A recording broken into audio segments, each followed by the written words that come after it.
हार्दिक स्वागत है। आज मंगलवार है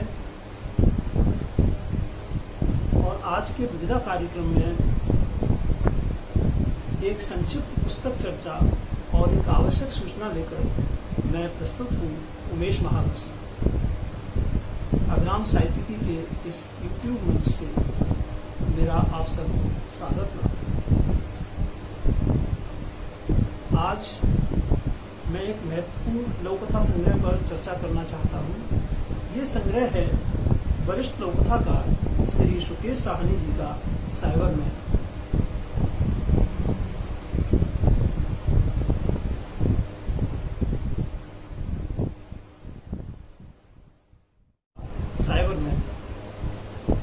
इस संग्रह में एक और कुछ संवेदनात्मक लघुकथाएं शामिल हैं, तो दूसरी ओर सामाजिक सरोकारों, विशेषतः जल संरक्षण की चिंताओं से जुड़ी लघुकथाएं।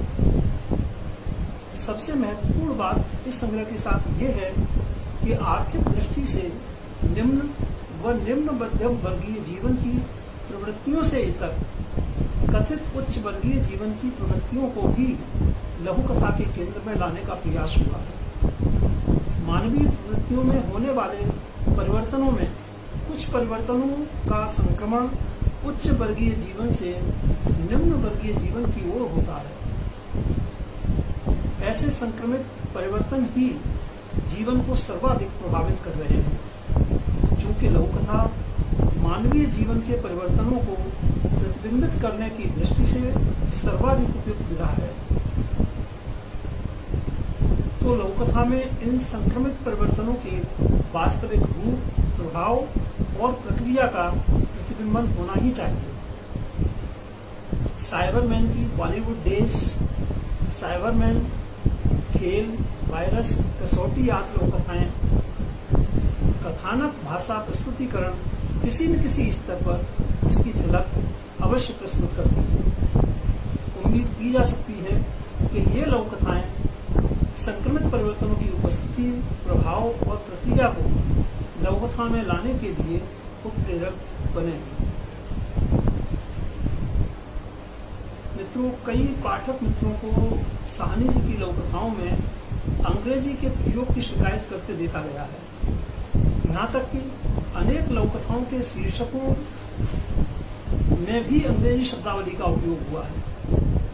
हो सकता है कि यह शिकायत कुछ अर्थों में उचित हो, लेकिन मुझे लगता है साहनी जी के अंग्रेजी प्रयोग को लघुकथा को अद्यतन करने की गतिशीलता के रूप में ही देखा जाना चाहिए। यद्यपि इसके पीछे एक कारण यह भी हो सकता है कि वर्तमान परिवेश में कई शब्दों के ध्वन्यार्थ विशेष तरह की प्रकृति ग्रहण करने लगे हैं।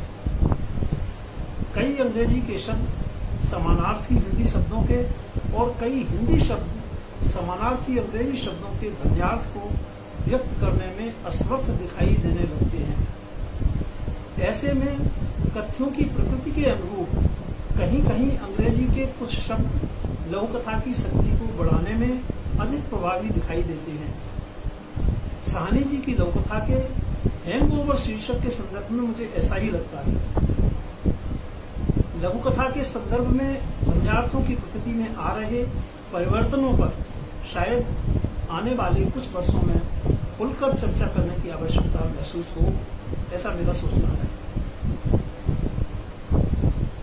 साइबरमैन की कई लघुकथाओं में जीवन को समझने की सैद्धांतिक दृष्टि भी है। ईश्वर, मैं और वह, दाहिना हाथ आदि जैसी कई लघुकथाएं हैं जिनमें जीवन से जुड़े सहज सरल दर्शन को देखा जा सकता है। साहनी जी भूगर्भ जल विभाग में उच्च स्तर पर सेवारत रहे हैं। इससे जल की उपलब्धता और उससे जुड़ी भावी चिंताओं से वह अच्छी तरह परिचित है।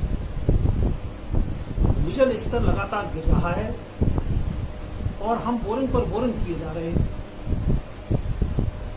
एक तरफ पानी की बूंद बूंद के लिए लोग तरस रहे हैं और दूसरी ओर मनोरंजन के लिए पानी की बर्बादी की जा रही है। लेखक की चेतावनी है कि यदि जल संरक्षण के सार्थक और उपयोग के तार्किक प्रयास न हुए तो एक दिन हम पानी के दर्शन तक को तरस जाएंगे।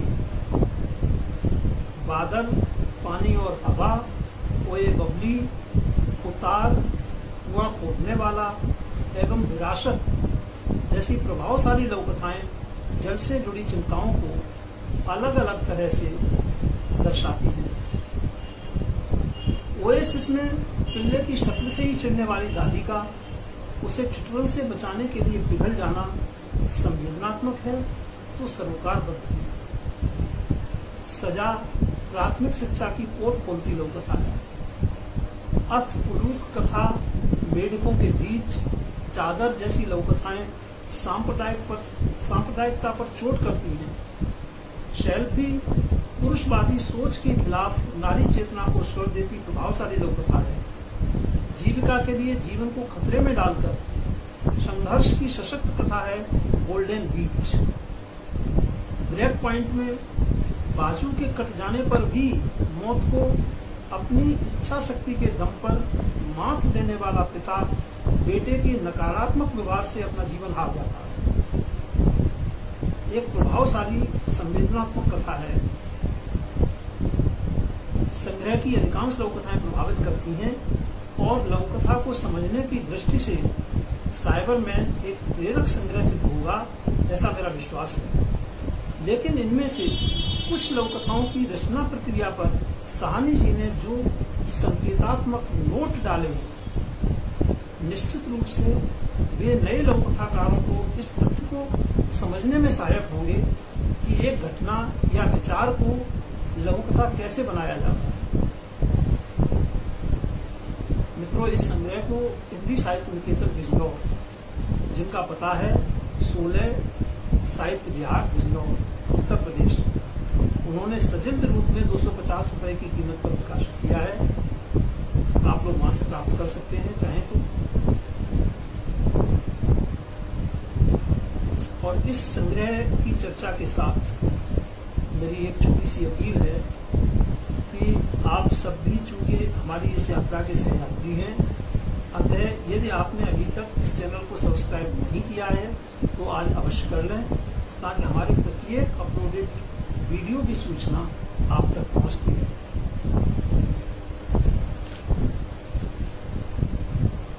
और मित्रों, अब एक आवश्यक सूचना आप लोगों से साझा करनी है। हमने पिछले कार्यक्रम में भी आप लोगों से अनुरोध किया था और इस बार भी वही अनुरोध दोहराना है मुझे कि अभिराम वाणी पर विविधा कार्यक्रम में हम 2 चयनित पुस्तकों पर चर्चा कराना चाहते हैं, जिसमें पाठकों और समीक्षकों की सहभागिता हो, ऐसा हमारा मानना है। ये दोनों पुस्तकें हैं श्री भगीरथ परिहार द्वारा संपादित लौकथा संग्रह मैदान से विमान की ओर और श्री मधुदीप जी द्वारा संपादित लघु कथा के समीक्षा बिंदु। दोनों ही काफी महत्वपूर्ण पुस्तकें हैं। जिन मित्रों ने ये पुस्तकें या इनमें से कोई पढ़ी है, वे चर्चा में सहभागी हो सकते हैं। इसके लिए पहले आपको पुस्तक पर लगभग 2 पृष्ठ तक के अपने संश्लिष्ट विचार लिखकर हमें अभिधान साहित्यिकी के ईमेल